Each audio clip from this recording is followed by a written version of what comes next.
One of the worst things to have happened to Christianity over the past few centuries is the domestication of the gospel message. As the Anglican bishop N.T. Wright once said, "When St. Paul preached, there were riots. When I preach, they serve me tea." It's all too common nowadays to encounter a Christianity that is cute and nice, a feel-good message that allows us to remain comfortable and complacent. The truth is, Easter nowadays has been dumbed down to colored eggs and chocolate bunnies. The world's general opinion of the resurrection is that it's a fabrication, an ancient myth that is supposed to be taken metaphorically. As a myth, Jesus' resurrection ought to teach us how to be more spiritual and loving, even in the face of death. Now, anyone who knows me knows that I love myths. Good stories and myths tell us deep truths about human nature and the human person. However, as C.S. Lewis once said, those who claim that the gospel stories are mythic simply haven't read many myths. C.S. Lewis's point is that myths deal with abstract archetypes, which is why myths take place in worlds set apart from our own. Think Once Upon a Time, or In the Land of Mordor Where Shadows Lie, or In a Galaxy Far, Far Away. Placing a story in a fictional world is characteristic of a myth. But when we look at the Gospels, we see a very different kind of story. We see real places, Nazareth, Galilee, and Jerusalem. We also encounter real historical people, like St. Peter and Pontius Pilate. The point is, the Gospels are so grounded in history that it separates itself entirely from the genre of mythic literature. Now, with this in mind, you can begin to imagine how the real, historical, undomesticated gospel message can cause chaos to the status quo. Tyrants don't tremble at a mythical interpretation of the resurrection account. But when taken literally, that God raised up the man whom the Roman Empire executed, that's a message that will strike fear into any secular ruler. It's a message that is utterly revolutionary. If Jesus is risen from the dead, then all the powers of the world that are predicated upon hatred and violence have been conquered. The tyrannous grip of totalitarianism and of the universal powers of suffering and death have lost all of their potency. By Jesus' resurrection, God made a fool out of evil. This is exactly why Paul can say, "I preach one thing, Christ and Christ crucified."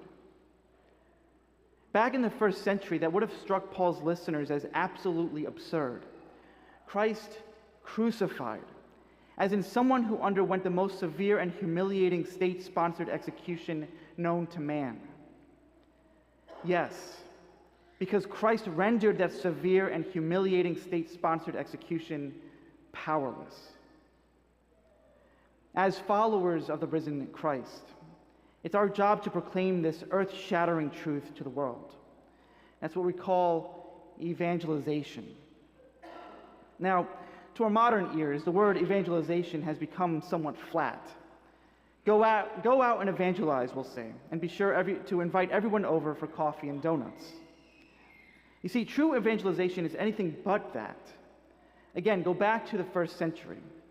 Evangelion, that's the Greek origin, meaning good news. Do you know who sent evangelists around in the ancient world? It was Caesar. If Caesar won a great victory, then he would send evangelists out to proclaim that he was Lord, the mighty conqueror. Christians in the first century didn't use this term evangelion by accident.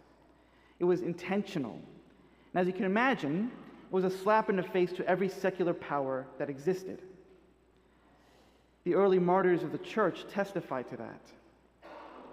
But they believed it down to the very last drop of blood that they shed. No, Caesar does not bear the good news, nor does any pleasure or power that can be found on earth. because in the end, they all crumble under the weight of death. The real good news, the real evangelion, concerns someone who trampled death underfoot. The real good news is that by God's free gift, this power to trample death has been handed over to each and every one of us. My brothers and sisters, what philosophers, poets, kings, and explorers only dared to dream of, we possess in full: immortality. And not only immortality, but an immortality imbued with divine life, an immortality that lets us live as gods. For we are brothers and sisters in Christ, and therefore sons and daughters of the eternal King. It was this truth that led St. Paul to proclaim, "O death, where is your victory? O death, where is your sting?" Bold words, to be sure. But he was empowered to say them because of what we celebrate here today. The challenge for us now, in the 21st century, is to not take this history-altering event for granted. Again, Paul urges us to keep this truth of the resurrection in front of us at all times. Think of what is above, he said in the second reading, not of what is on earth. Or as the Italian poet Dante once wrote, "The heavens above call to you, revealing their eternal beauties.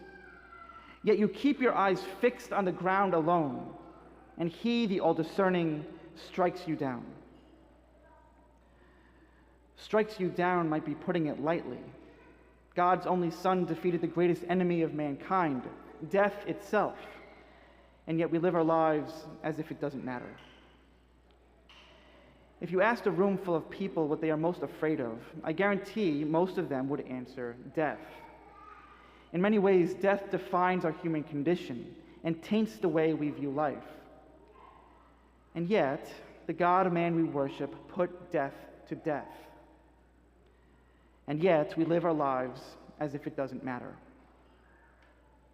Easter is the day we remember that the resurrection is not a myth. It is not a metaphor. Moreover, this power to overcome death is ours if we but keep our attention fixed on Christ.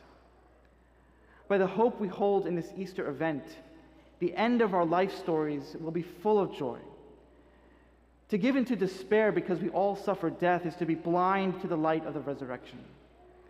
The pain and sufferings we go through in life now will be one day remembered as a faint dream compared to the glorious life that is to come.